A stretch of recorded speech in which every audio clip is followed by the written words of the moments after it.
ভাবুন তো, একদিন সকালে ঘুম থেকে উঠে দেখলেন পৃথিবীর সব মানুষ হঠাৎ করে গায়েব। আপনি একমাত্র মানুষ, অথবা হয়তো আপনিও নেই। তাহলে এই পৃথিবীর কি হবে? চলুন দেখে নেই মানুষ ছাড়া পৃথিবীর প্রথম এক সপ্তাহ কেমন হতে পারে। প্রথম দিন, বিভিন্ন শহরের রাস্তাগুলো ফাঁকা পড়ে থাকবে। গাড়িগুলো মাঝ রাস্তায় থেমে যাবে, কারণ গাড়ির ড্রাইভার তো আর নেই।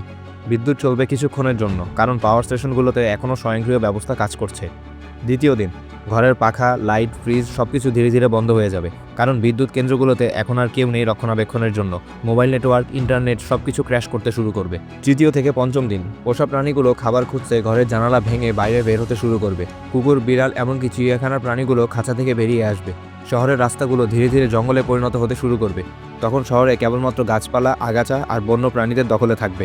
ষষ্ঠ থেকে সপ্তম দিন, পরিত্যক্ত ফ্যাক্টরি, গ্যাস লিক, আগুনের ঝুঁকি বাড়তে থাকবে। কিছু জায়গায় বিস্ফোরণও ঘটতে পারে। মানুষ না থাকায় এসব কেউ আর নিয়ন্ত্রণ করতে পারবে না। পরিবেশ ধীরে ধীরে ফিরে পাবে তার স্বাভাবিক রূপ। শহরের কোলাহল স্তব্ধ হয়ে যাবে।